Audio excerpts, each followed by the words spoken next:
past the creaky metal gates, through the fog-enveloped graveyard, you find yourself on the rickety old porch of a long-forgotten home. Beyond the threshold sits a man, obsessed, a tortured soul, cursed to discover all about the Southern California haunt community and beyond. You have now entered the domain of the Creepcast with Rick Creeper.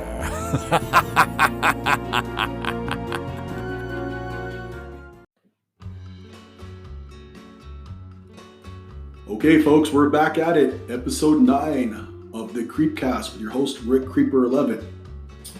Thank you for tuning in for the newest episode. I'm really excited for this episode. I have a man on here today who we've been Instagram friends since about 2015. I've admired his artwork. I've admired his sense of humor and the multiple characters he's played. Also his, I guess, I don't know if you guys are related. You and... He's my white brother from another mother. Yeah, he's my brother. Okay.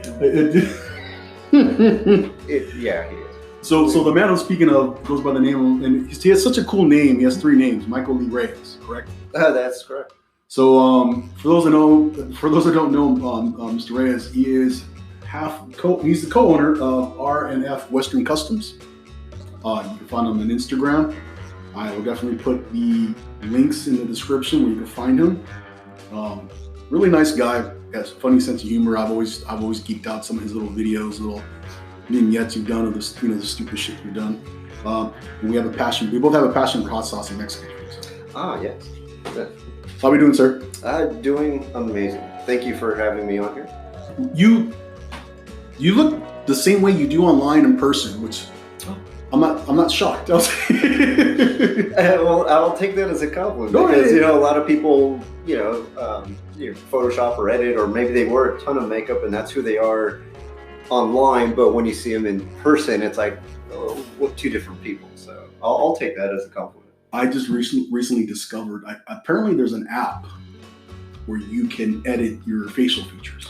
Yeah, you'll see that people overuse that because their eyes will look like they look like alien eyes, or they have high cheekbones but they're real narrow in the face. It's like, you know what's funny? You mentioned the eyes because they have like that baby doll kind of eye, kind of like Baby Yoda. Yeah. Yeah, there you go. Yeah. So we've been friends indirectly for since 2015. Yeah, 5 years. 5 years, and I've always kind of geeked on your profile and always done the funny stuff. Then I went down a rabbit hole looking at all your different art, the lanterns from R&F Western Customs. Flattered. I had intentions of buying one a couple of years ago. I don't know what happened, but So how's life? What's going on with you? It's a very interesting time that we live in. I think we can all agree on that. But I have a job. I got a roof over my head. My fridge is full with food. I just did a Walmart and Costco run the other day. Mm-hmm. And I gotta say, even with everything going on, I really can't complain. I'm very lucky to have the life that I do. I totally agree, and I could totally relate. It's just got a roof over my head. I got my health. I got a good job. It can always be worse. Even though times are trying right now, but hey, we make the best of it. So. Yeah, sometimes, there's a saying, an analogy that I like to always go back to because it's always relevant every once in a while. It's like, sometimes, when you look at a way of living life, people's like, oh, you're in control of your life the entire time. I respectfully disagree. I think sometimes for me, at least for me, it has felt that life's like a game of poker, and life will deal you a hand. Mm-hmm. And it's what you choose to do with that hand, whether you say, you discard 3 or you discard 1 or you keep your hand. That's the control that you have, and sometimes you just got to make the best of what is the best of your situation. What's handed to you, what's dealt. I agree with you 100%, sir.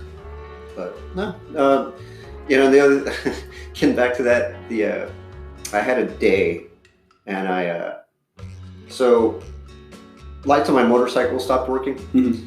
and then then I needed to get her service, also my motorcycle oil change, but partly was closed. And then, so there was that. And then the window on the driver's side window on my truck, the motor broke. And so the window went all the way down. It didn't get stuck closed, but it went all the way down. No, it went all the way down. That's yeah. great. So, and then the next day, I was tying my boots, and the zipper on my Doc Martens broke. That's great. And I was like, "Yep, you know what? Whatever." Oh, and then I was in the shower listening to music on my computer, and the music just stopped. My hard drive You failed. We were just chatting about that. Yeah. You're like, yeah, my computer, I got to get it fixed. So this happened recently. Yeah. I had one of those days. It was swell. It was wonderful. And so I had all my music on there, and I hadn't backed it up in a while. I'm like, oh, no. So I went to the computer place, Unitech, don't go there. And the guy's like, no, you have to make an appointment online, and it's going to be like 4 or 5 days. I'm like, oh, I'm here now. okay. Yeah, he wouldn't let me. So I went to option number 2, which ended up being this dude's personal business that he did service outside of the front of his house. So right next to his front door, he has a window, which would normally be like an office. Okay. But he treated it as a walk-up window. And so I never went in the house. I just handed him my computer through the window, and then he handed me the clipboard, and I filled out my information. And I picture like an old like burger stop, like the walk-up window, like. yeah, exactly. That's exactly what it was. I'll get a number 2 with the shake in it. Can you fix my computer, please? Yes, extra cheese on the which I don't know. Are you a fan of In-N-Out? Here's the thing. No. I'm assuming you're born and raised in Southern California your entire life. Yeah. Same here. I think because we're so accustomed to having it all the time. It's lost. And I know people that either just moved here or come visit and they're like, oh my God, In-N-Out. I'm like, it's good. But it's a thing. It's a bad metaphor, but it's like tap the water. It's there. If I want In-N-Out, I can literally drive 10 minutes from now and get it. Yeah, there's no taboo about it. Because it's just like Disneyland or something. Yeah, it's like the it's our beach. backyard. We take advantage of it. Yeah. Take it for granted. My point with that is that if you do go to In-N-Out, anybody listening, if you get their cheeseburger, order it with extra cheese, and just one order of extra cheese. It changes the taste. It's so good. Really? And also you can order because we're Mexican, we like everything spicy. You can order the yellow chilies chopped up inside the burger. They'll do it for you. Those are not pepper cheese, but banana peppers, correct? Same difference?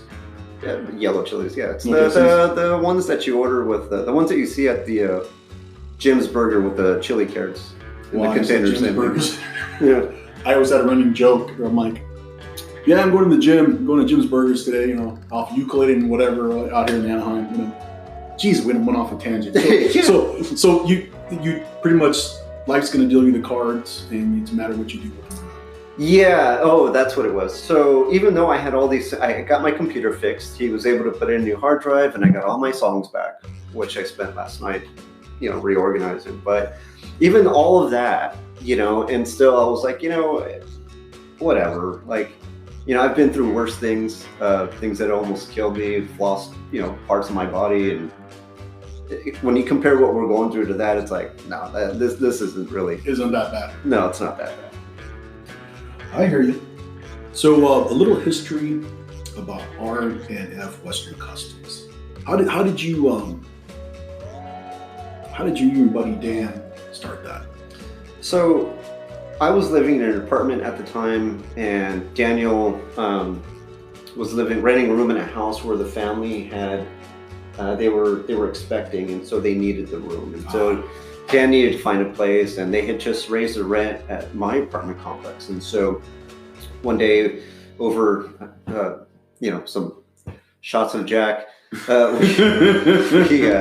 we came up with a bright idea that, like, hey man, like, maybe why don't we live together for a bit, and we'll both save money, and then after that time is over, then it's like we both have saved money, and then we can go and get our own prospective places. Right. So that's how that happened. We rented a house in Mission Hills, just like any house pretty much in the San Fernando Valley. which used to be nothing but orange groves. But you have this house, and they're older, but the backyard is, I mean, you have a field back there. And so I broke up I swear I'll get back to the question. I broke up the move-in process into phases. So phase 1 was get everything inside the house and get the house decorated. So at one point, like, we had a diner. We had painted to make it look like a 1950s diner. So you guys did the traditional black and white or red and white tile, or? No, we did the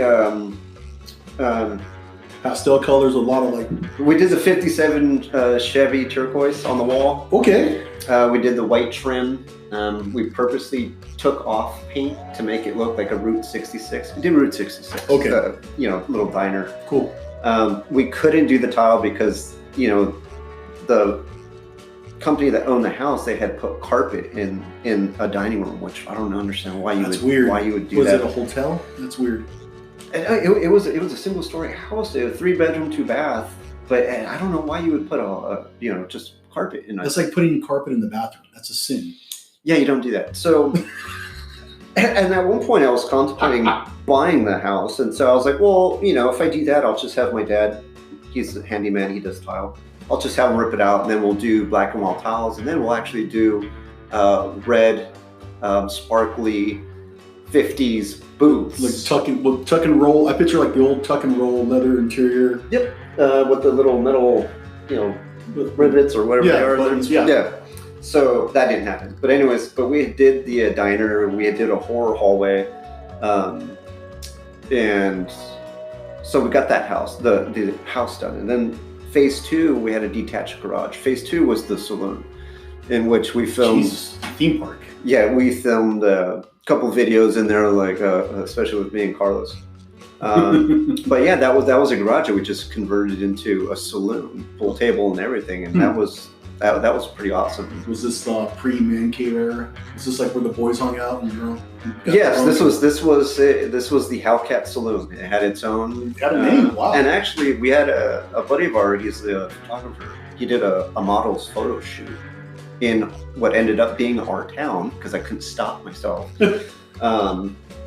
And yeah, it got published in a magazine. So I was like.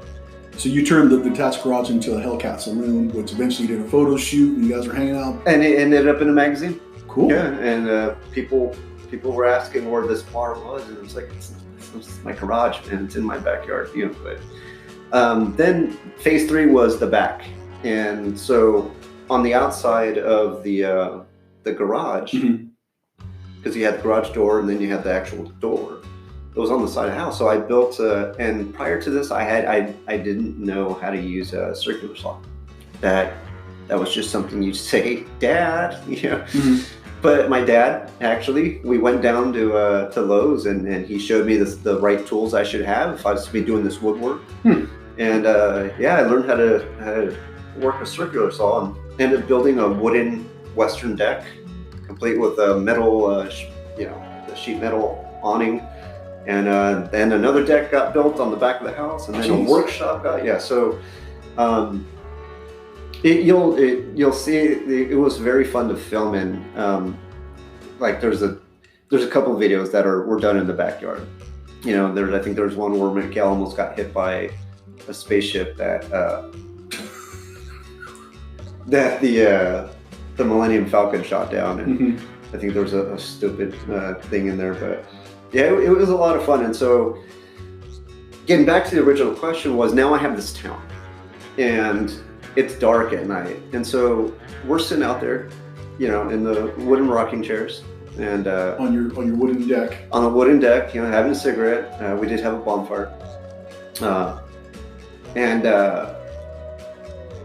I had figured out how I wanted to light up the town, which was called El Rey.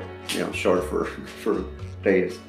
So I had come up with an idea to buy the lanterns that you would see like at Walmart or Brick 5 or anything for camping, and because I love like old antiques and stuff. But when you looked at those old lanterns like that are 100 years old, you're going to be paying $100 price. Yes. And so I was like, well, how about we figure out a way to buy a new lantern, age it, burn the glass, and then cut into it and run an electrical socket to where you're not messing with kerosene or gas or oil. It's electric, but it looks like it's 100 years old. Mm-hmm. And I'll just link them all together and I'll hang them underneath the awning and I'll hook them up to a box over one switch. When you go into the backyard, all these lanterns. You hit one switch and the whole town lights up. Cool. And that's what it did, and it worked well. And it was Daniel. We're sitting there over a bottle of Jack, and and he was like, "Hey, man, you should teach me how to make these." And I was like, "All right, if you want." He's like, "Because I think people will want to buy them." And I was like, "All right." So I showed Daniel how to make them, and the first I'll call the designs the first Mark 1 lanterns were our first ones, and then we went to Mark 2, Mark 3. We started making it better. We found new ways to age it to make it look natural. We started using different paints. So just like through process elimination, you improve and we're talking, you're giving them these lanterns the aesthetics of like an old railroad lantern. Mm-hmm. Okay. And so, or Wild West, like Wild something, West, So we wanted these things to look 100 years old, but we didn't want our customers paying a 100-year antique price. Yeah. So we're antiquing them; they're not antiques. Okay. And I at first, like Daniel always handled. Well, one day I came home, and then he'd come up with our name, which R&F, so it's Reyes and Foster, because Daniel's last name is Foster. Mm-hmm. R&F Western Customs, and so that's how it started. And then I came up with the logo, and then he started the eBay account and the Etsy account, and then he built the web page. He did all that stuff. Like, he's really talented. That's really his expertise. That's there. His niche, yeah. That's not mine. I'm out there in the backyard getting dirty and sparks flying and coming up with new stuff. But so that's how it started back in 2015. It was we built a Wild West town in our backyard by accident. Didn't plan on it. So we went from just moving to this house, having different themed rooms, a themed backyard, and then you wanted to create lighting for this little Western town. Mm-hmm. And then from there, Dan's like, "Hey, let's start selling these." Yeah. And then R&F was born. I think my favorite one, it's the tabletop one with it's all black with a red glass. Oh, you mean lantern? Yeah. There was a Dracula one. The Dracula with the bats on it. Yeah. We did. Yeah. Well, so what happens when I think right now we've been a company for just going on 5 years, and we're at 988 art pieces sold. Jesus. Of those 988, I'd say about 600 of them have been lanterns. The rest have been, jewelry boxes or other types of lamps or, mixed media art pieces. So our bread and butter pretty much has been these lanterns. I think one of our customers was like Zach Baggins. Really? He's got the dude from Ghost Adventures, right? Yeah, he bought like 7 or 8 for a place that his project. I'm guessing that was the museum he has. Yeah, but I didn't even know who he was until I was talking to Eric from Bearded Lady, and he was like, "Zach Baggins." I was like, "Yeah," and then he showed me the thing. I was like, "Oh shit, I didn't even know." You're all some dude just came out and bought it. We've had barbecue places in Texas. That's cool. They bought some and showed us a picture, and that's cool. So it's great when our customers show their projects also. But so when you get tired of making so many lanterns, you start to like want to create other things. And so we came up with an idea of, hey, why don't we do some horror Halloween themes? So we did the Dracula one. That thinking of actually making more of those. There was a Frankenstein one. There was from the Munster, Lily Munster. Lily Munster, I remember that. There was the purple one. So. I remember the jewelry box too, right? Yes. Actually working on one right now. So I started, doing those types of lanterns. And then from there, it went into steampunk. Do you have a background in like in art? Was it something you just, you had like a natural talent or something you appreciated as a kid? Were you like this dreamer and you sketched in a book? Like how did you were able to pick up like tools with not really know what to do and like building a backyard into a Western town to like creating all these different type of themed lanterns and jewelry boxes? I grew up poor. Okay. That's not the way I was going, but okay. I grew up poor. And, so you had a vivid imagination. You had to get creative sometimes when, things broke and you had to fix it. And, I don't know if you'll remember, but, the fan, I think the TV back in the day, they were always, there was extension cords, they were wrapped in like tape because someone had walked by, pulled it out of the wall and it kind of, so you had to like, wrap that up with tape. I mean, you got to get creative. But so I think that helped me be creative because I had to think of, how I was going to make something work because we didn't have the money to buy a certain something, or I needed something to look a certain way. We didn't have the money to make it new. And so, if you get a can of spray paint, you can spray it and make it look new. Mm-hmm. Hey, you want some new rims? Like just take a can of spray paint to that paint. That's I'm not even going to say what that is, but yes. Yeah, no, just get it done. Like, oh, look, it looks all nice. Eh? When you see the primer jobs on a 92 Centro in my neighborhood, I'm not even going down that route right now. Yeah, no, man. That's the thing too. If you can't afford rims and you have metal rims or plastic now, because they do sell plastic spray paint, just take a can of spray paint. Hey, your tires looking all scraped up? Spray paint those too. Right. So. Shit. But that definitely had something to do with it about getting creative and making something out of what you have. It's kind of like I do it in cooking too. I love to. I guess I just love to create. Yeah, I noticed you're a cooker. You're always prepping food on your Instagram. Yeah, that's how I lost. I lost 30 pounds over the course of 3 years. Wow. Okay. Yeah, I just got carried away. And with no workout or diet or what, but it's all in the diet. So it is. There's nothing I love more than when you have a bunch of leftovers of different things. You may have some chopped up onions, maybe you have some black olives here, you have some cheese, like maybe you have some chorizo, or you have, some potato, or you got a steak. It's like you got sour cream, or it's like you can make. You got ingredients there. You can improvise, put it together, and see what it could do. And so I grew up with this sense of, when I look at something like a leftover piece of metal or a scrap piece of like wood or metal pipe or something like that, I don't see it for what it is. I see it for what it could be. And so a lot of times I don't throw things away because it's like, well, I can turn this into something. I can do something with this. I don't know what right now, but it'll reveal itself sooner or later. Because I don't try to force things. If it happens, it happens. It'll come to me. I feel like that with everything. Even with this, like there's times like I want to sit and edit or like just do something. I'm like, I have to feel it. If I don't feel if I feel like it's forced, my heart's not in it. Yeah, and then it doesn't. The end result is it isn't what it was intended to be because you lost something there. It's when something comes to you naturally, whether you're sober or drunk. And I keep mentioning that a lot. Probably because I'm on vacation, and so there you go. Yeah, it's party time.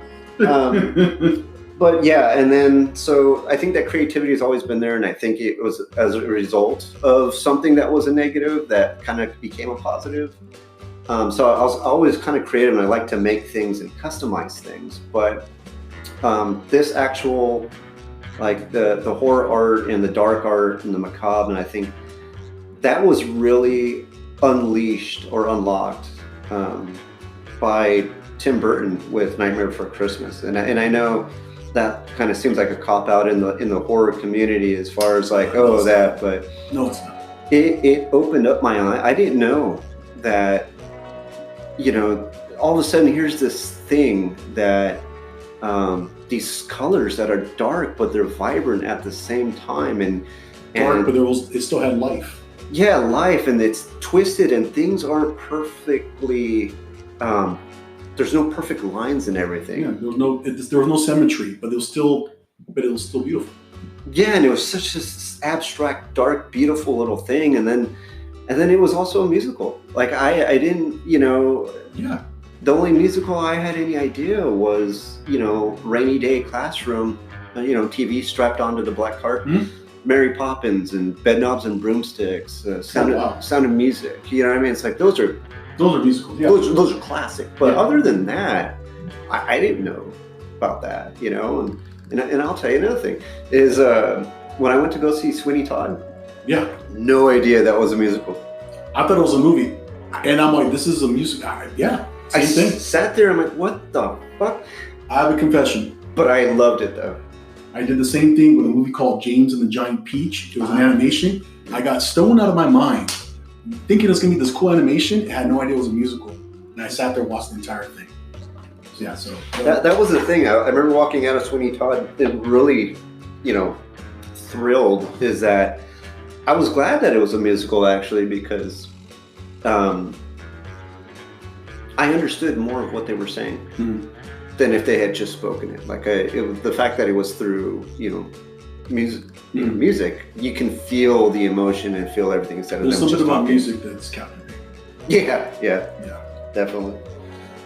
So I was going to ask you, why the horror background, but you kind of explained it a bit. Once Nightmare Before Christmas happened, it just kind of opened up my eyes to this thing, and then after that, I was just, it never went away, and that was like my niche. That's what had my heart, my drive, my passion, and so it just never went away. I've always been a little dark and creepy since.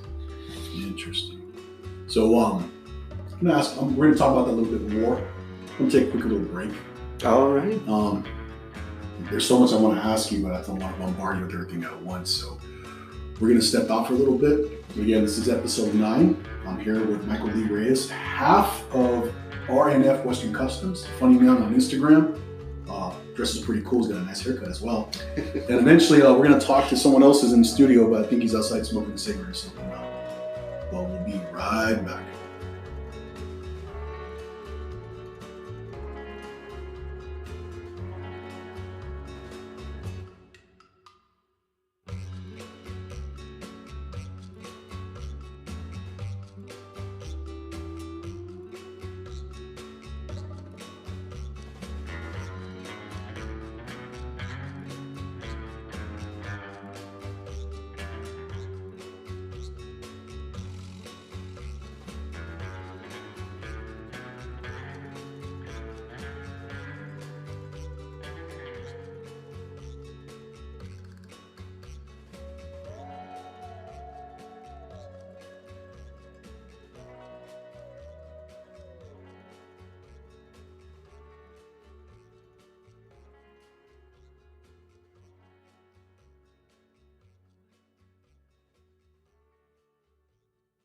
Don't you dare try to escape. The Creepcast with Rick Creeper shall return. Where do you think you're going? There is no escape from the Creepcast with Rick Creeper.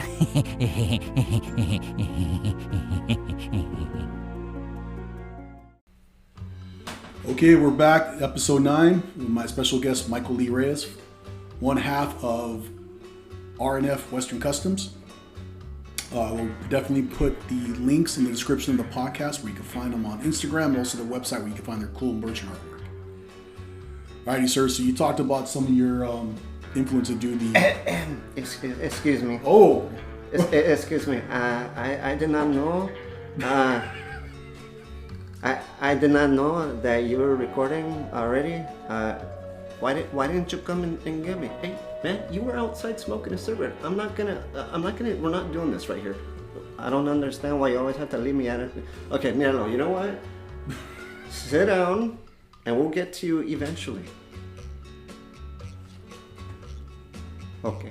Sorry, Theo. For those that don't know, that was Carlos Sanchez, aka Theo Carlos. He's gonna be on the podcast too. I think he was outside smoking a Frajo Rale. What do they smoke in Mexico? I forget what they're called. Rale, something like that. I dig his mustache. It's very uncle-ish, and the hair. Wait, thank you. I'm very offended. You just stop. Is he wearing a jean jacket? Why yes, I am. It's custom made. It's custom made. It's custom. Those look like Chuck Taylors too as well. Yeah, I got the Converse. I bought them. If that's what you're trying to. I did not steal them. I don't steal anymore. Okay. I don't steal any laughs either, but you know what I mean. So Theo Carlos, I have some questions for you, and we'll revisit your part of the segment. And I'll put your Instagram in the description of the podcast where people can find you. Gracias. I didn't think he was gonna pop up right away. He does things. So yeah, that was Carlitos Sanchez, aka Theo Carlos. You guys can check him out on Instagram. I'll put his link in the description. Whatever. Oh my god! So what the hell was I saying? You're influenced to do horror themed artwork. Yeah. Yeah. Can we make it about me again? Yeah, it's fine. All right. I was talking to Carlos. So yeah, we ended up selling a very good amount of lanterns, and over time, when you make the same thing over and over and over again, you kind of want a breath of fresh air. And so we started doing these monster-themed lanterns, and I think we did like a Frankenstein, Dracula, and a Lily monster, which they ended up selling fairly well. They were received well. And then Vanessa Decker, who's the wife of Joel Decker from Hollywood and Dead, she must have seen our work at the Mystic and the Bearded Lady, and so she contacted and did a commission piece for Joel, who wanted to do a werewolf themed lantern, which was a little stressful, but was able to pull it off. And then from there, I kind of went into steampunk because it was a natural progression from doing lanterns. Same kind of time period almost. It's just like 10 or 15 years later when you have electricity now. Mm-hmm. But things kind of still look, and I wanted them to look old steampunk, kind of laboratory. So you definitely Frankenstein. You created a timeline with the artwork. Yeah, so I know with the steampunks, I wanted to use stained wood. I wanted to use copper. I wanted to use old metal rust things. I wanted little like metal alligator clips. I wanted a Frankenstein real life like scientific laboratory where you have you see the coils and electricity and all these things. And so that's when I started doing the steampunk, and then from there that went into doing replica fetal skeleton artwork,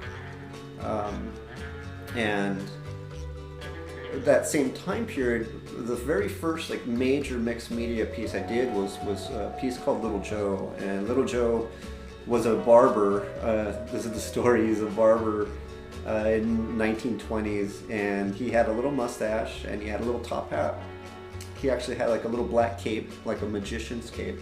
That's cool. And he was holding one of the old, straight razors. And in the background, I had stained the backwood and I had striped it with red and distressed it so it looked like something that was from 90 years ago. And then some medical I found a company that made the old school medical labels that you would find, and also I think I had put some jars of fluid to replicate Barbasol and all these things. Mm-hmm. And so putting that together, that was the first mixed media piece that was pretty big, and it also, it was the first time that I put a price tag on something that was over $150. Uh-huh. And so it was a little nerve-wracking, and it sat at the Bearded Lady for a while, but finally the right buyer came in and just had to have it. And have you ever created a piece that was so dear to you, you decided to keep it for yourself? You're like, you know what, this. Yeah.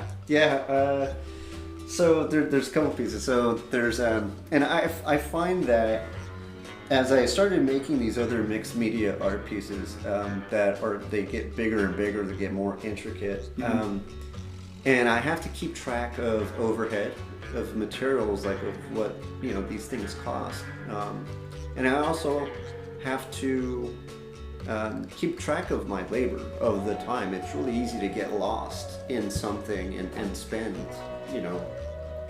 a lot of your time because you want it, especially if you're a perfectionist. And so the more that happens, then the higher the price goes.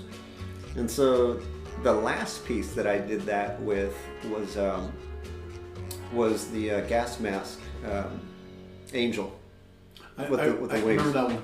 I saw it on Instagram. I remember that. Yeah, and so that one was a mannequin piece. I had to make a custom head because I didn't have one. And then I used like a 1960s gas mask on it because I found it on eBay. And then it was like, then I had to find the right corset for it. It had to be perfect, and never shot for one of those before. Right. It's kind of fun. And I'm sure the girlfriend will love that.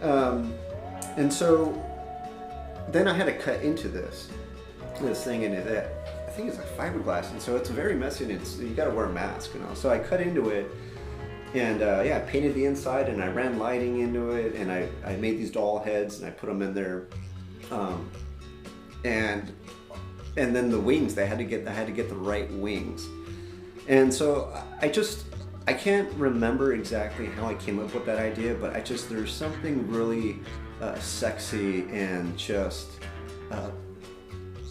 macabre, beautiful, right, with the thought of like, apparently wearing a gas mask is a total taboo thing. Like, it exists out there, but to make it like a dark angel that's also sexy at the same time with the corset and everything. You're able to create beauty in something dark. Yeah, it's like you have these baby heads in there, like she's the mother and she captures these souls and they're in her kind of representation. And the price for that had to be like, I want to say it had to be like $600 if I was going to make any kind of profit off of it. And so we put it in the Bearded Lady, and it was there. It a lot of people loved it. Right. A lot of people took pictures of it. They hashtagged it. It's still there. Like, people love that piece. And I always said, I was like, what? If somebody buys it, they're gonna buy it. Right. But if they don't, I don't care, because I'll keep it. And that's what I end up doing. It's in my bedroom right now. How long was it at the Bearded Lady for? Oh, it was on display for a good probably 6 to 7 months. Okay. And actually, I spent so much time in it, and so I'm glad to have kept that piece. There was so much of you invested in it, you just felt like maybe it's best. Had to keep it. Maybe if I make another one, I'll probably not. It won't. The second version of it won't be as intricate, probably. So this way I can keep the price down low, so I can make it affordable, so someone can have something, but I have the very first one. Maybe it wasn't meant to be sold. Maybe it was meant to be, part of you. In my museum that I have in my apartment. Another piece was the Reanimator piece. That piece was another. I did that for the Mystic Museum. They do different themed shows every 3 months. And they'll change it out. And so this one. Yeah, definitely check it out. And so their theme that time was I can't think of the guy who did. He wrote the book Reanimator and did the movie. I'm drawing a blank. Yeah. Of course, we're into horror. Of course, I'll remember later. Yes. So I did a Reanimator piece. That's where I killed Daniel in the video. And that was the one time that I killed him. He's still alive. A Reanimator, of course. So Yeah, that piece is great. I always that ends up in my stories quite often because I have a whole hallway of that, and so you'll see. I like that. You'll see a face and some purple light and green and all that. Now, is that lighting consistent in your hallway, or do you just do it for the videos? Like you got some.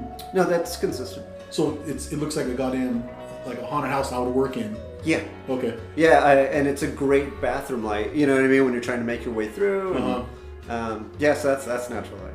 Yeah, I was like, okay, maybe he put up some cool lights or something. But no, it's like that all the time. Yeah, no, it's like it'll be like that right when I get home. Okay. I'll turn on I turn on all the lights. So I have, I have my lab area with the display lights. I have the hanging lights right there. I have my office wall with some lights. Okay. I got one of the inventor lamps, the one that it's like a V lamp on the other side. I got the steampunk dome lights in my bedroom. So I have a forest in my bedroom. So it kind of really. So you got your theme throughout the whole apartment. Yeah, I do that everywhere I go. I seem to, like, it's part of me. Like, that diner in the old place, that was part of me. The haunted forest that I made out of the tree branch that fell outside, and I put it on my wall, so that's Sleepy Hollow. Do you like envision these pieces of art or like the decor in your house, and is it like just an image, and you start writing out concepts, or you start building off it? Like, how does it manifest with you?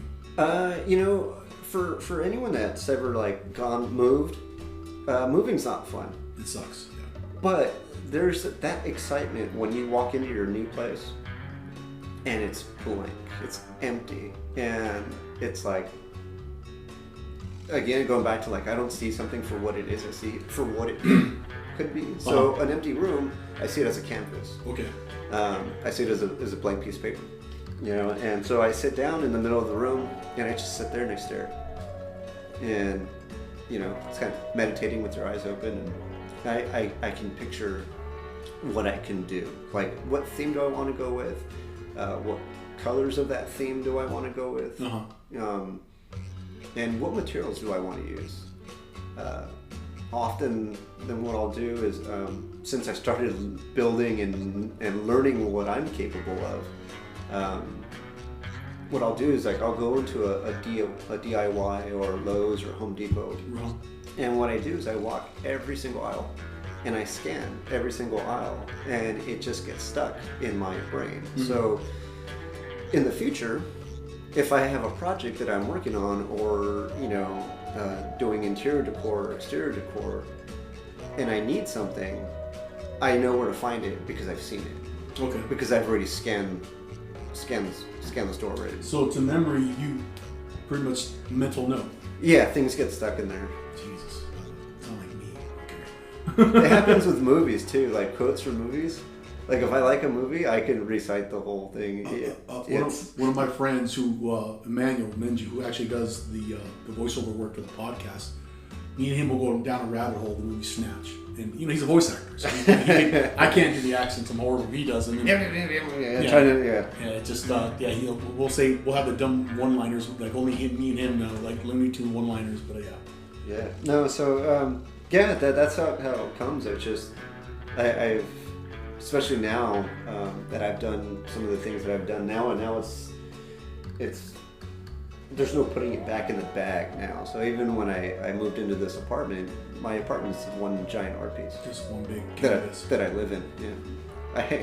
On my balcony, I built a workshop that looks like a log cabin. So half of it's a log cabin where I go out and I work on things, and then the other half is the lounge where I sit down and drink and smoke. Drink and smoke while you're building. Two other pieces that I like besides the one lantern, the Dracula lantern, is the Alex clock. Oh, Alice, yeah. And then the Monster Romance jewelry box. Yeah, the Alice, that one. That's another one that we've sold 7 or 8 of. Actually, I have 2 sitting at home right now that I still have to make a video for and shoot. But that one was the clock that, I was walking through a store scanning, and I saw this clock, and it had this ugly plastic thing over it, and border to the clock was a different color, and I'm like, you know what? I go, that's some, that's either Van Gogh or that's Alice in Wonderland, you know, because it's all warped, and it's like having time that's warped. That was like, whoa, wow, it touched me. I'm like, wow, that's like you're warping time. Mm-hmm. That's what that represents to me. Right. Don't know if that's what it was meant to, but so it started with the clock. So I bought the clock, and then after that, since it was Alice, I was like, well, this thing needs a frame that is cartoony and something that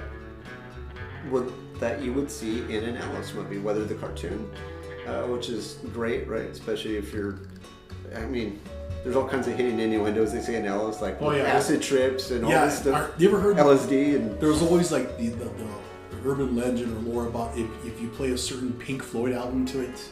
Yeah. I don't know the actual gist of it, but I heard that when I was younger. I'm like, I don't see the relationship. Yeah, everything's just kind of twisted. Yeah, like there's some kind of hidden thing there's some darkness to some of the Disney animated films. Yeah. Even the rides at Disney, like Pinocchio, and like, yeah, that's another rabbit hole. Well, yeah, I mean, you're talking about like, you know, most of their movies start off with a murder within the first 20 minutes of the cartoon. Well, a lot of people don't realize a lot of these fairy tales and these fables, they're the Grimm brothers. Yeah. From the Black Forest area of Germany, and they're very dark. Oh yeah, I loved this is another tangent. Reading, you know, all those fairy tales like Rumpelstiltskin and stuff like that, and just in that one alone, I love that one because he was this creepy little guy that was magical, and why the hell he wanted the kid? Like you know what I mean? Like, why the hell would he want a kid? There's some innuendos too, some sexual innuendos with Little Red Cap, which is Little Red Riding Hood. I went down a rabbit hole when I was younger, and also in high school. Those books, I'm like, dude, these European versions of these books are totally different from what we're taught as kids. Oh yeah, Rumpelstiltskin. You say his name, she learns his name and says it 3 times, and he just kind of disappears. Yeah. Or you don't hear from him again.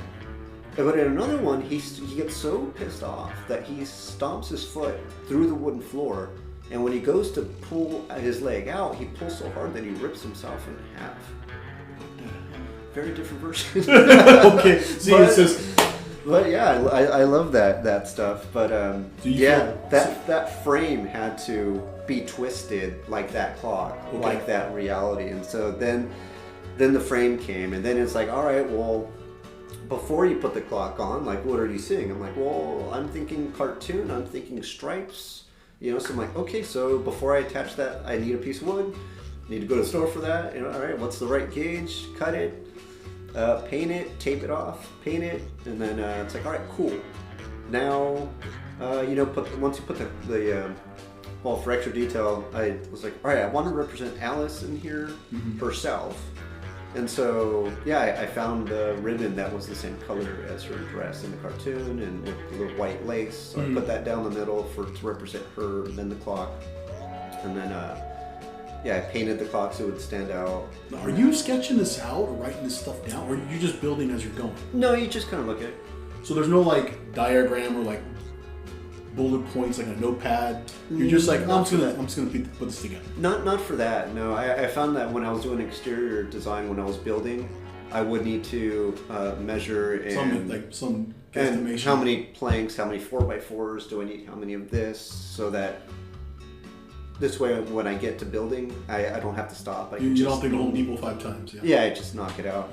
But no, for this one, just kind of eye it and see what looks right, what feels right. When I looked at the clock, I had a impression of like forced perspective, which I don't know if you know what forced perspective is. So you go to Disneyland, and you walk down Main Street, and the buildings look huge, or they're in the distance. Things are designed for a certain way. They're designed a certain way, and if you actually look at the peaks of the roof, they're smaller than the actual.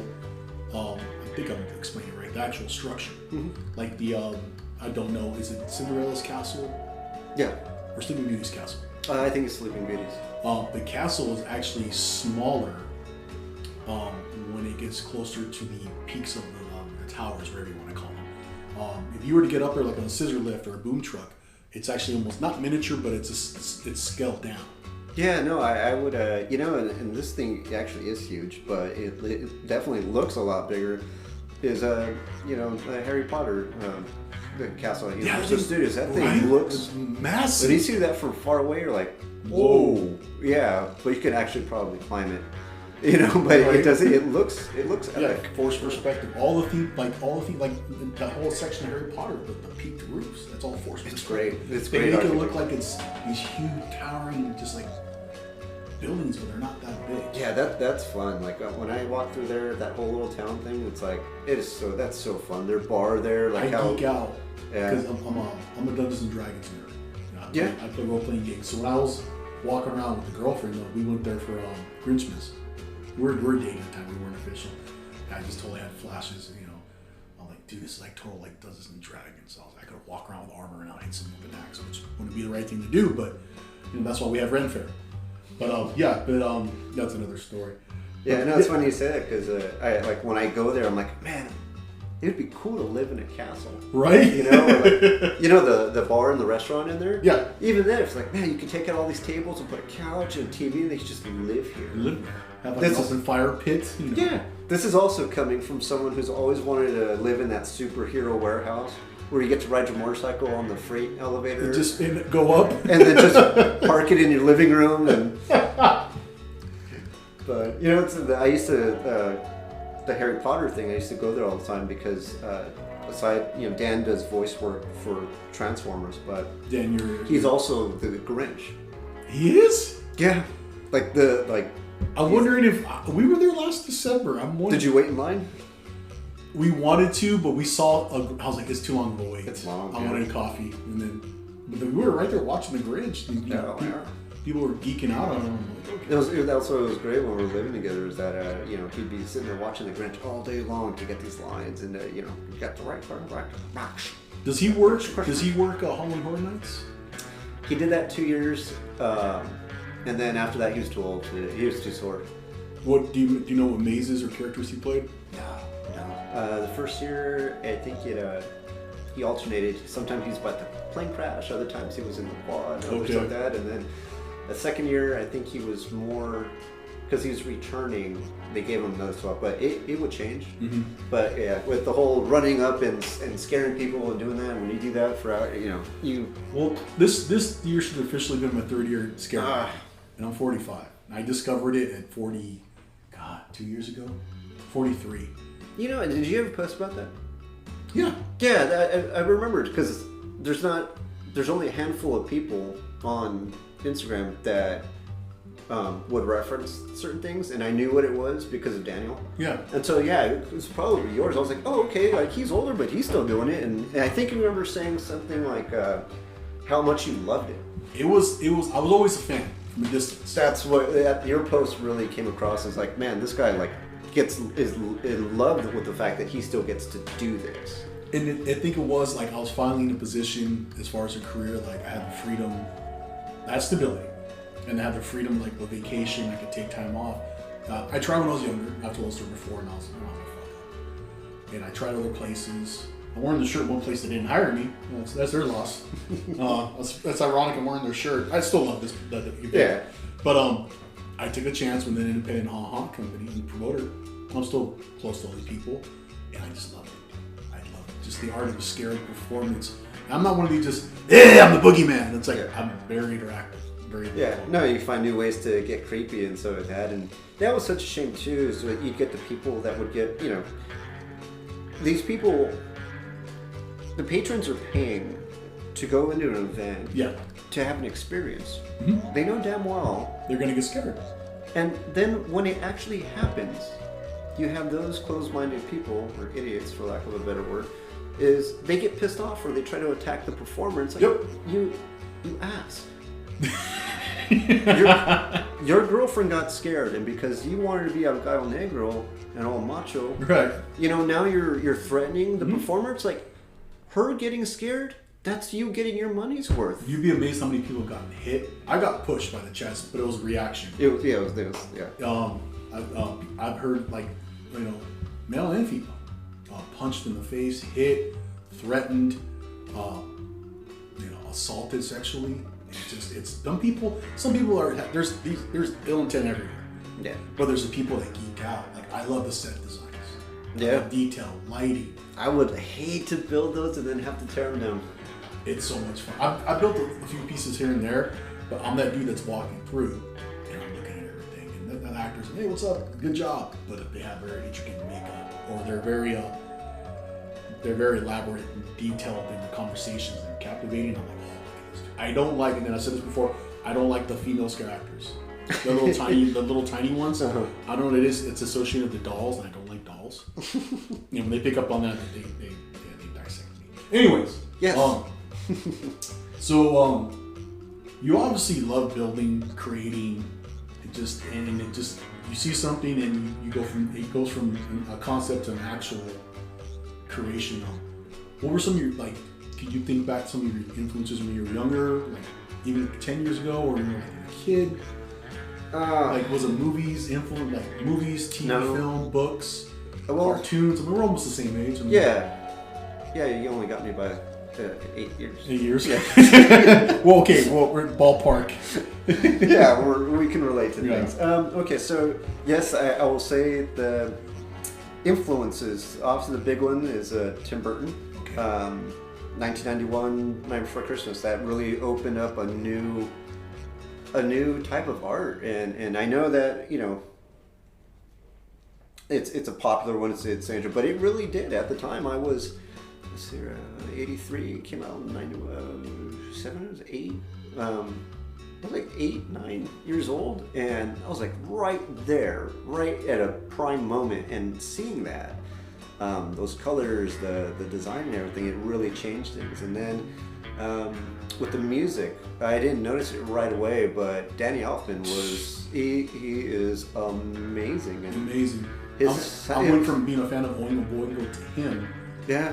And it went from the first Batman, Beetlejuice, all the Matrix movies, the X-Men animated series, all the Spider-Man animated, so the Simpsons, the Conan O'Brien theme. Yeah. He's had his hands on everything. Yeah. He did a Marvel movie. I didn't know. I didn't realize until I saw the. Yeah.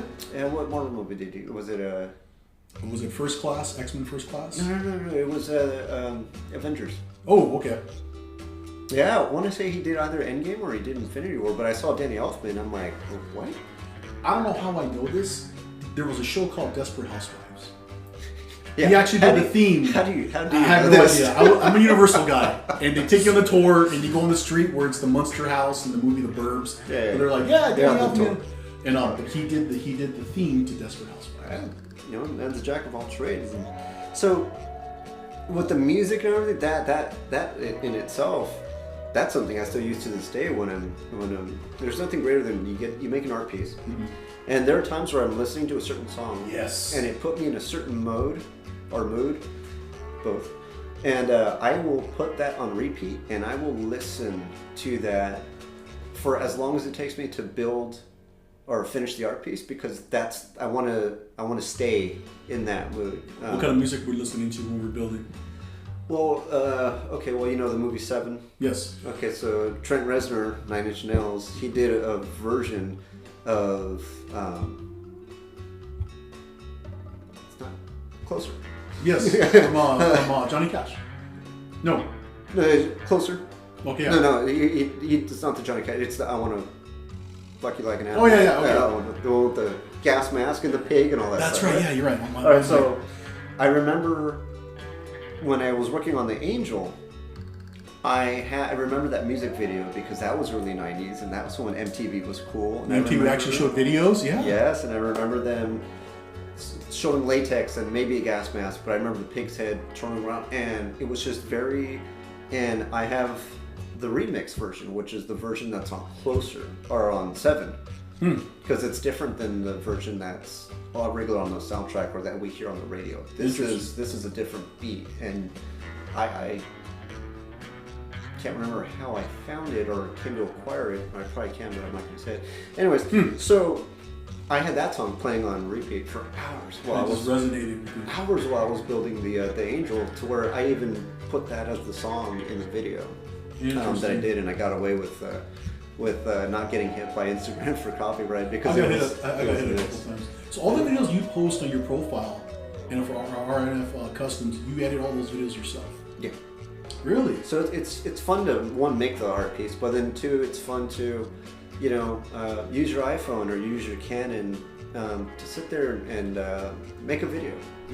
Sometimes I'll think of the music that I want to use in it first. I'll upload all my imagery for the most part, but a lot of times I like to start with the song, because the song is going to dictate on how I film the art piece. Whether I'm, is it sweeping motions left to right? Is it going up and down? Is it zooming in? Is it zooming out? Is it flickering bulbs? Or using a flashlight to kind of like shadow? And this is just something else you picked up on your own? I mean, yeah, I didn't. You're like the jack of all trades. I'm very lucky, and I'm very, like I said before, I'm very lucky to have the life that I do, and to be able to do the things that I do, because I didn't foresee myself making videos.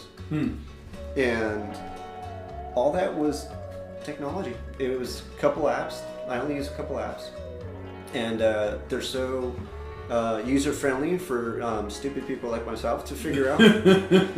Because like I've seen like iMovie and all that stuff, and that just gives me an anxiety attack. There's buttons and switches and dials. I'm a buffoon. I can barely manage my own podcast. I mean, Jesus. You see little squiggly lines, and you're like, I don't know what that means. And it's just like, But these two apps that I started using, they're so user friendly. They're so great. It's like made specifically for the phone, and a lot of times like adding music, I've just found that. Like there's some songs that you can get and then like add them on there, but there are certain other songs that you just can't.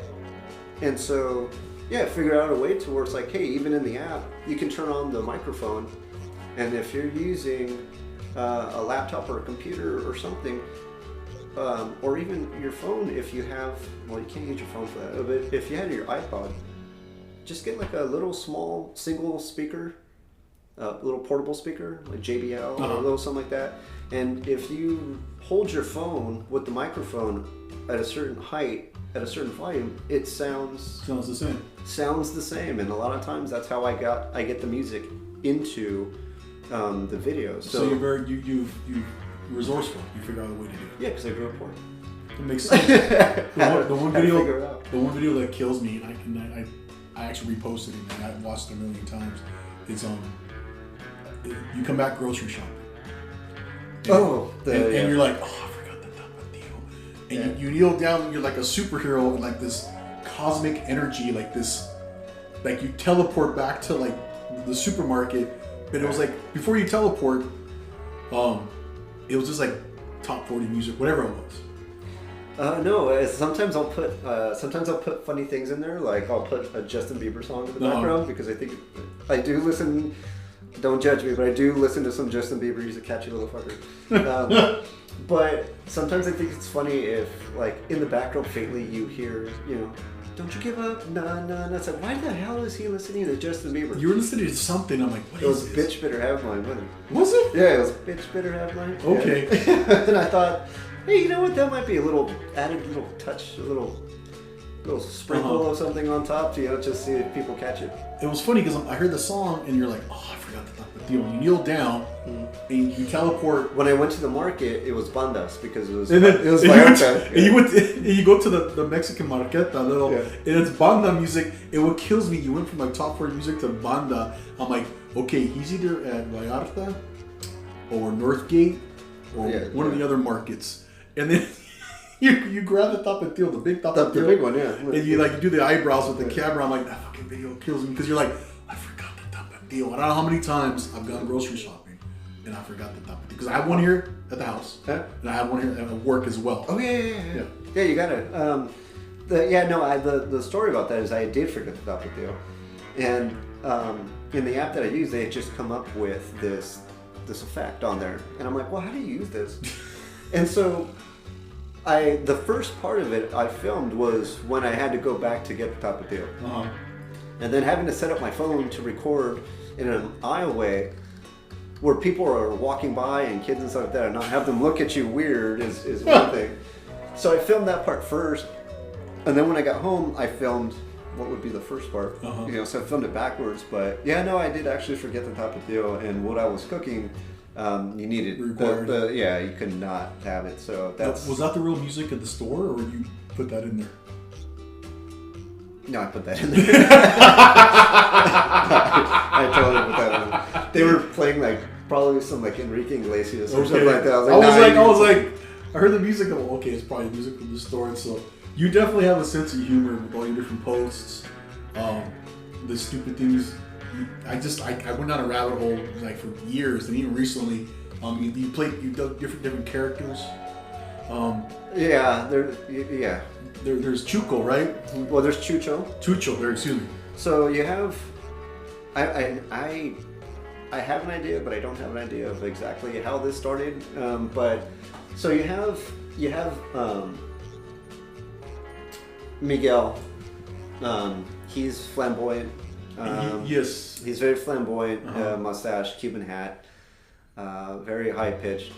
And then you have his brother Chucho, who's more of the cholo. He's the cholo. He's the you know the dude from the neighborhood. Yeah, he's the dude from the neighborhood.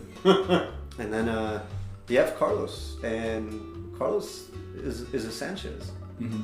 Carlos is in essence, Carlos is Miguel's puppet. Okay. That's why Chucho. Yeah, he's the brother of Miguel, but he doesn't have a last name. He's just Chucho.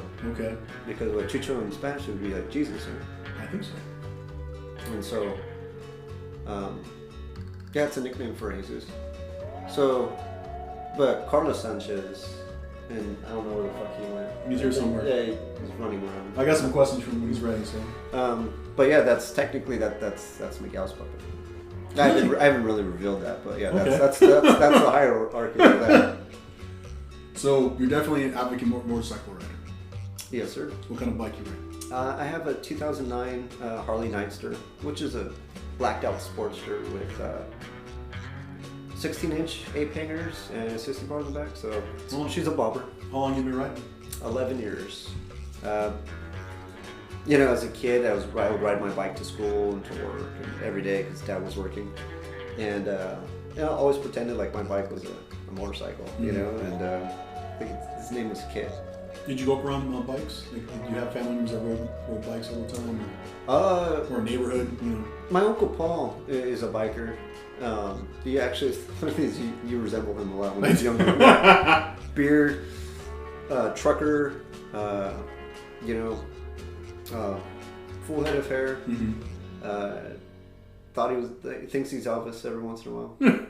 But we always have that one uncle. Yeah. That rides bikes and talks to you like, all right, mira, amigo. We're gonna talk today about the Lord and the Lord's word. And he always, yeah. That's my Uncle Paul. I love you. But yeah, he was a biker, but just as a kid, there's something about motorcycles that are just cool. And my first bicycle, his name was Kit from Knight Rider. Okay. I mean, it was like, and so. Not the remake, the original series. Oh, David Hasselhoff. The Hoff. Yes, the Hoff. I remember they had Kit at Universal Forever. Oh, and yes. There was a live actor. Yeah. And you talked to Kit in the car when it was your turn, and he talked to you. Kit would answer your questions and say your name. Yeah, that's when the big shark hanging, and when Jaws was Jaws, and Frankenstein, they still had him out on a regular basis. The Conan, now the Jabberwockies was the Conan stunt show back in the day. You can find it on YouTube. I mean, that's Back to the Future. Back to the Future, yeah. Now it's The Simpsons, right? Yeah, there's so many. Which, are they going to keep that? Because technically Disney owns... The Simpsons. Right, and I saw a billboard on the way here of Disney Plus, of all their things, and it's a picture of Bart Simpson spray painting underneath The Simpsons. So it's like Marvel too, Marvel Studios. So they used to have the superheroes there at Universal, and then they had the Universal monsters as well. And then they phased out the monsters and brought in the superheroes, but then now Disney is Marvel Studios. So who knows, dude? They take away from tangent, yes. So motorcycle riding, just always there, always wanted to do it, and 2009 was finally, I had the career that could allow me to afford a toy like that. And I took a CC rider course, because I'd never ridden before. Took a CC rider course. It was like $300. Mm-hmm. It was 3 days. First day was book work. Second day was written test, and the other half of the day was riding. And then the third day, they give you the the physical riding course. And once you pass, then all you have to do is go to DMV and schedule the written test. They waive the riding test. The actual, hands-on. You do it with the course. Because he did it with CCR, CC Rider. So if anyone that wants to learn how to ride, I strongly suggest it, because after 3 days and $300, I knew how to ride and I had my license. So here's the thing: I've always wanted to ride. I've always liked bikes. I've always liked classic trucks, like old trucks, the street rods. I don't want to be that dude in his 40s to go get his license to ride a bike. Should like doo-doo-doo. Yeah, I don't want to be that dude, and they're like, this guy should have been riding years ago. Like, No. So look, man, you got to do it, and when you have sport bikes and you have like cruising bikes like Harleys, we have two different cultures. One thing that both cultures share is the love for riding, which is why for the most part, when you see bikers pass each other, we always flash each other a peace sign. It's like, hey, because riding on two wheels is invigorating. It's a very, you have a sense of freedom that you can't explain. The only other adrenaline rush that I've had, other than motorcycle riding, is skydiving, jumping out of an airplane at 18,000 feet. I think I'd rather jump on a bike. That was the only other time that topped skydiving, was riding a motorcycle. And so both cultures understand that. Now, you'll have your street racers that are all about speed and doing wheelies and doing all this stuff. Whereas you have the cruisers that they just want to ride, man. You just want to cruise, modern day cowboy, going through the desert, easy rider. So, very welcoming. So if you wanted to get, I don't know what type of bike you would, I know what type of bike I can imagine you on. What kind of bike do you picture me on? You belong on a Harley, brother. Okay. You belong on a Harley, either with some beach cruiser bars or some apes. Okay. But yeah, no, if that's what you want to do, then you got to do it. And you'll fit right in. And the community will accept it. Like, as long as you ride, like, it doesn't matter how long it took for you to find it, but you're here now, and I just discovered scare acting at 43, 45. And you love it, right? I love it. It's my release. I love it now. It's been fun. I mean, I was such in the mode of just work, being responsible, and I was always a fan from a distance. And I took a plunge, and again, this technically would have been my third year, and I love it. I've done so much. The makeup, the photo shoots, the gigs. No, yeah. So yeah, get that bike, man. You'll find that it's therapeutic. There are times where I'm gonna go for a ride, and they ask me, like, where are you going? I'm like, I don't know. I'm straight out. I'll figure out when I get there. So whenever I have guests on the show, I always ask them kind of like a fantasy or like metaphoric question. So, time portal opens up here in the park. You have an opportunity to go on a cruise with anyone, fictional, real, doesn't matter what period, what decade, what generation. It could be a character out of a book. It could be Peter Fonda from Easy Rider.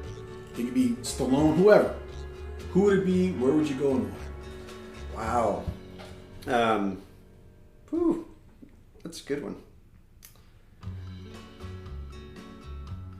Well, I love the Wild West, but I hear the hygiene wasn't the greatest, so I'm not too sure about that. You know what? And it doesn't have to be a motorcycle. It could be horseback. Yeah. Never been on a horse either. I'm going to have to go time period first, and then I'll figure it out. Okay. I have always believed that I was born in the wrong era. So I should have been... That's another episode. I should have been born late 20s, early 30s, so that in the 50s I could have been in my prime. Because there was something about that time period. Everything was just genuinely made. And I'm not just going to say USA, I'm just saying things in general. Like, cars were metal, and those bumpers were steel, and they were chrome, and those soda machine, the soda fountain, diners, and those soda machines, the old school red with, right, where you lift up and you pull that right out of that freezer, and there's, that time period. I would have loved. I mean, the ads, the TV, the culture, the way of life, the thinking. I'd want to go to that time period, and within that time period, to be too busy like enjoying just life. But you know, that's a time period that also came after World War II. True. Which was very, you know, it was a horrible time. It's just like in any war that we have. Mm-hmm. But, you know, I'd probably want to, like, you know, I don't know, talk to some of the, not only the troops, you know, the vets that came back from that, but you know what? The people, you know,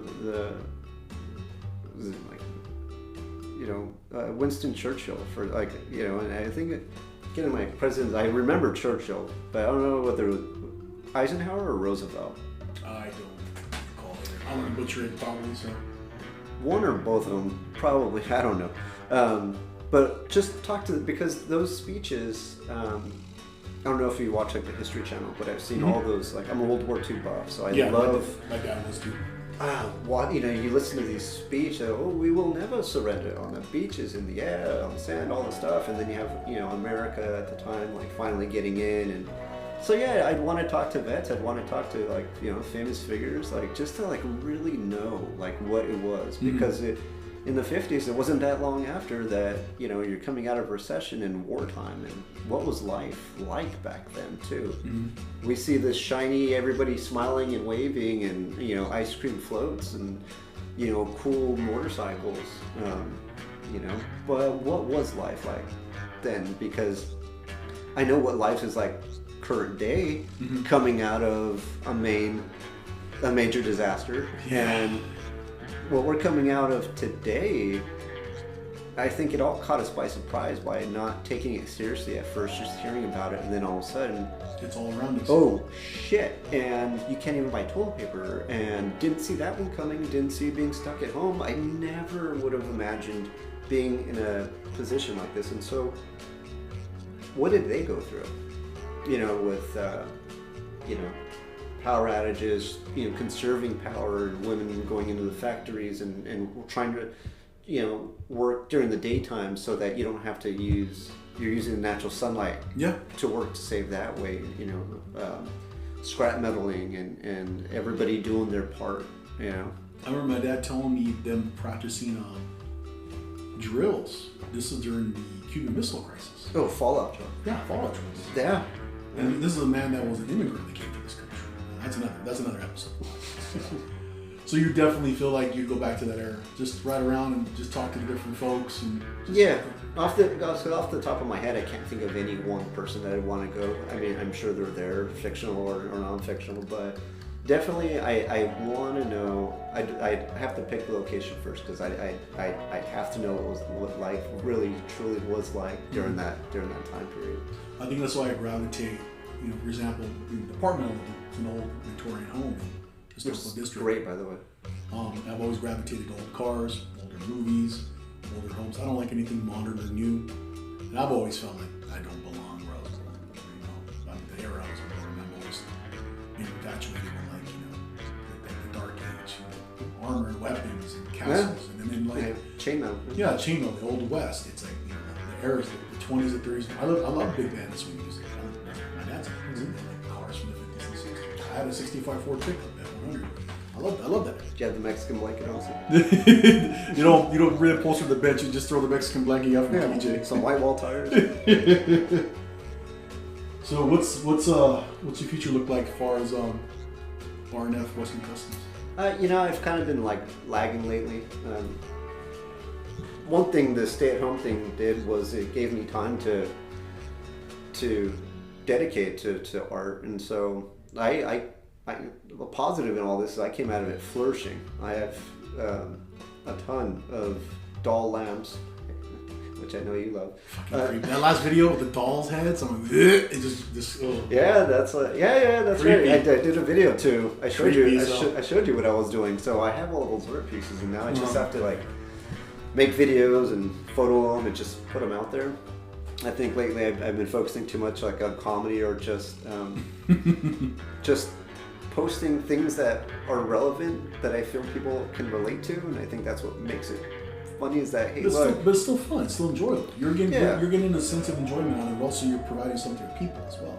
Yeah, and you know what? That's the thing that's also very touching and very humbling and flattering at the same time is that, you know, I'll post a story, which is temporary, or I'll do a video, and some of the responses and you know the comments that I get are from people like thanking me for making them smile, for making their day, or for, you know, and it's like it's very touching, and I'm very humbled. I'm very flattered and just happy that, you know, I can play a small difference in somebody's life, especially if they're having a bad day. I see something and I think it's funny or not funny or whatever, and I was like, yeah, you know what, I see the humor in this, you know.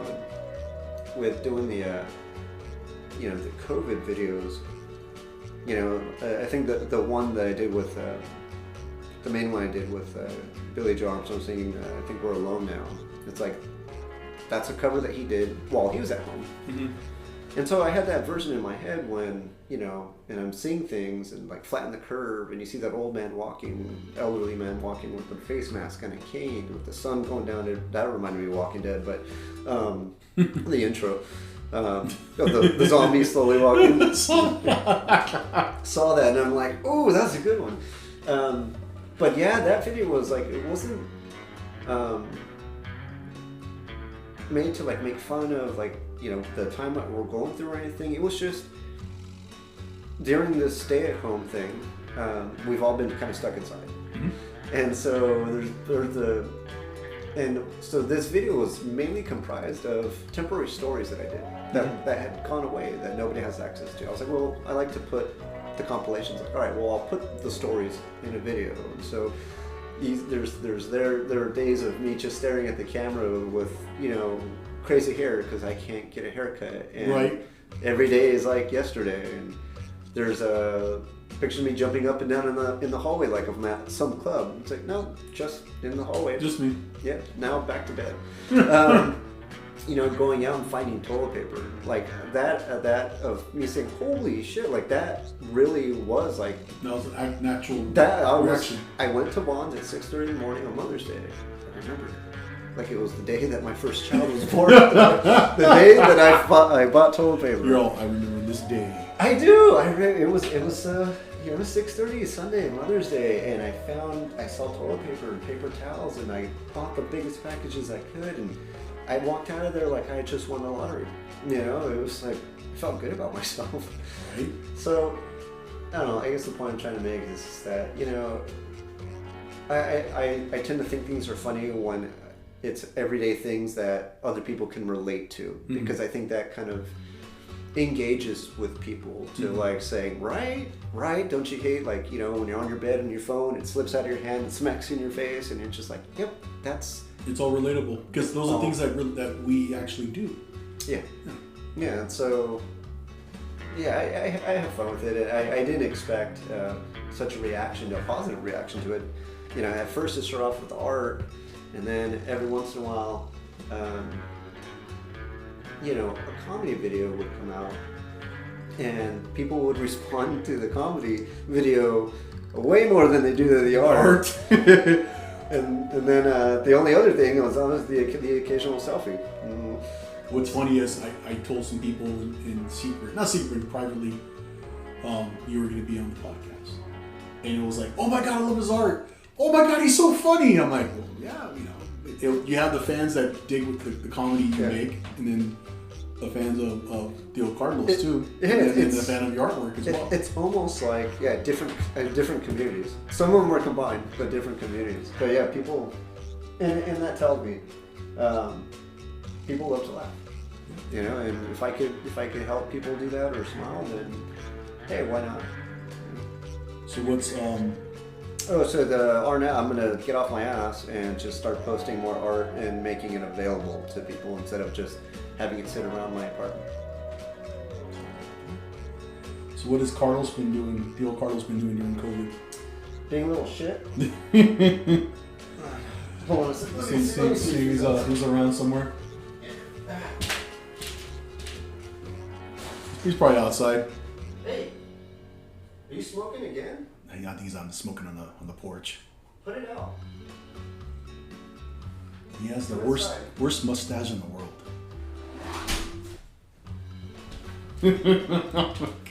Hola.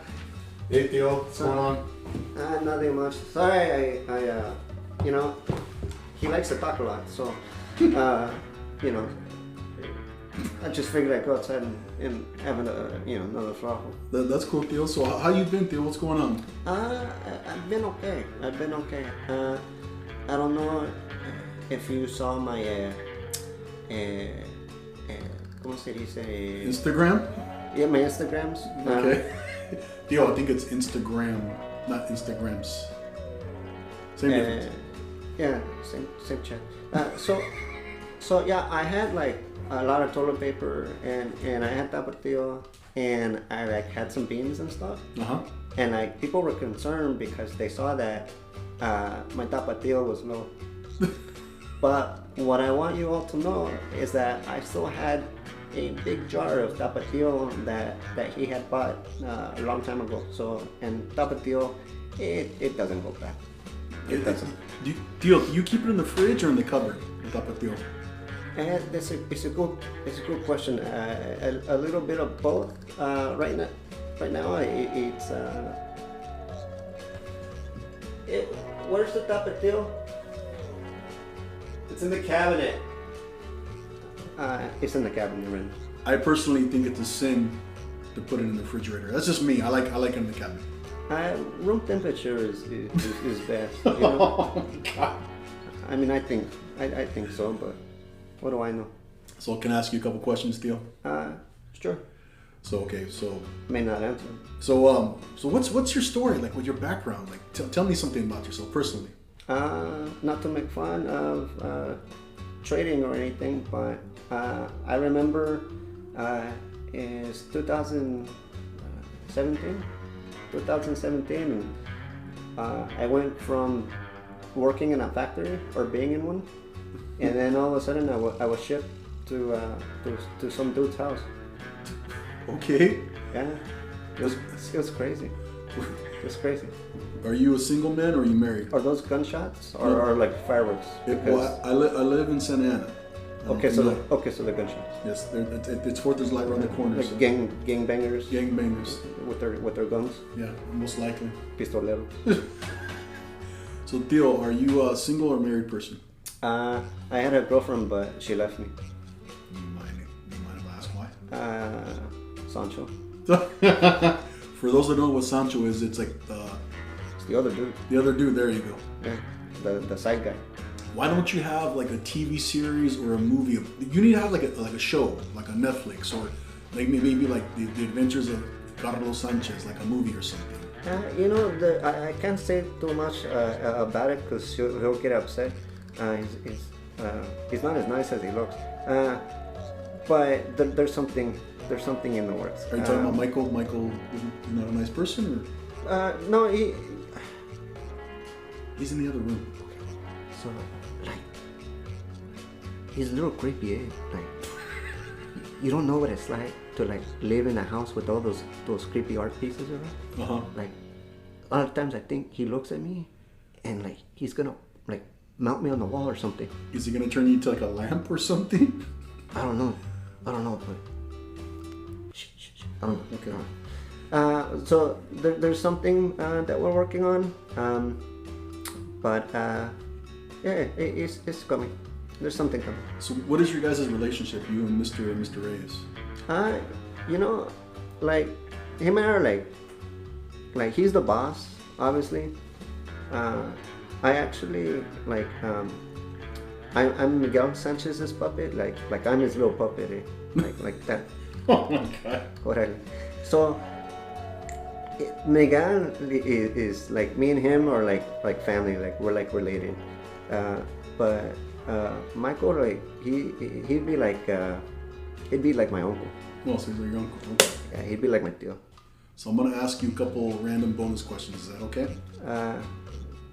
Yeah, sure. Go ahead. So it's one or the other. It's a choice. It's a choice. So I'm gonna ask you a couple questions. It's a choice. So Tapatio or Valentina? Tapatio. Okay. El Cucuy or the Boogeyman? El Cucuy. course. Like, hey, if you want to say chancla or sandal, it's chancla. Chancla. Why a mustache? Why not a full beard?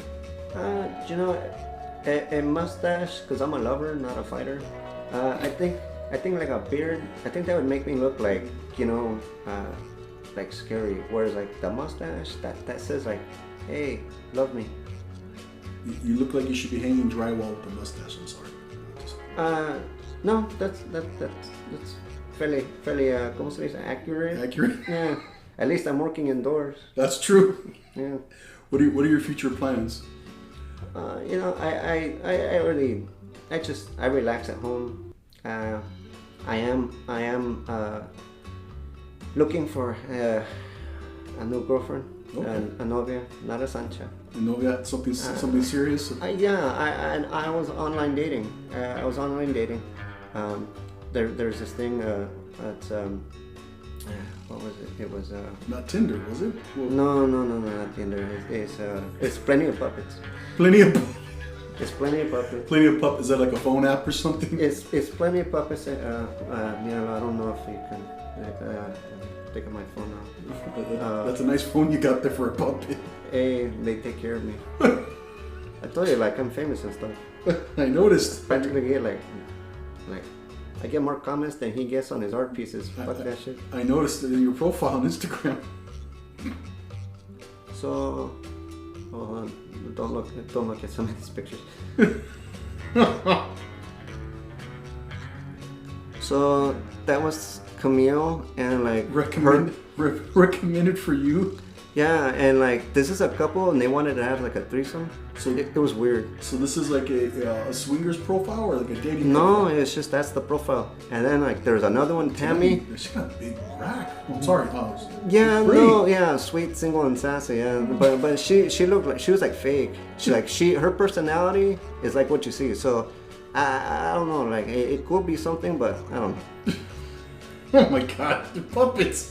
Yeah, no, I told you, puppets, plenty of puppets. Plenty of puppets. I'm not a single man, so I can't relate. Sorry.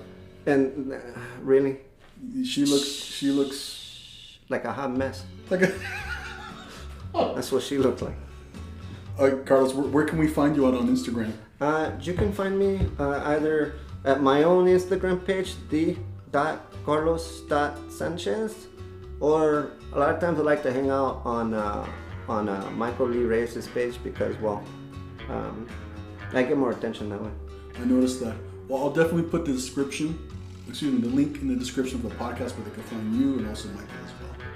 Gracias. I'll do the same for you too, Ricky. No, thanks, Theo.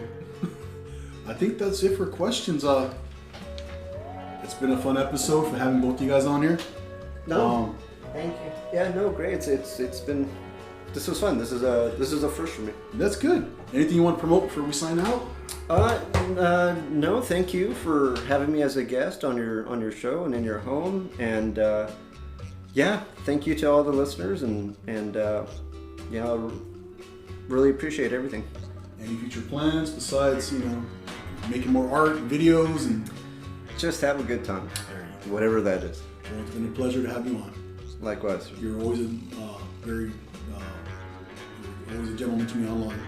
We've been Insta friends for about 5 years. We found me in person, and I just realized we're in the same circle of people. Yeah.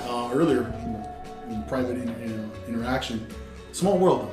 It is a small world. I just realized, I'm like, oh, so, I was like, so-and-so knows so-and-so. I'm like, oh, okay. But it's just weird how, like, the art, horror, haunt community, everyone knows each other. Yeah. And I just realized that, and it's like I've met so many people in the last 3 years, and then people I've been acquainted with or just known or just admired from a distance, and they all know each other as well. So I want to thank you for coming on. Yeah. It's been fun. And I'm still learning how to do the podcast. I know we had a little technical issues earlier, but I kind of figured it out. Hopefully the mic sound decent. But again, this is episode 9, excuse me, with Michael Lee Reyes, half of R&F Customs. You can find them on Instagram. Also put the links in the description to your website. Thank you. And I want to thank Carlos Sanchez for coming on. You guys want to figure out what Carlitos looks like? Just go on his Instagram. Yeah, come check me out. Big ups. Thanks, guys, for tuning in, and we'll talk to you soon.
You've once again barely escaped the clutches of the Creepcast with Rick Creeper. Next time, you may not be so lucky. To find out more about the Creepcast and Rick Creeper, follow Rick on Instagram at RickCreeper11. Until next time, be sure to keep that lantern light burning. You never know what could be lurking out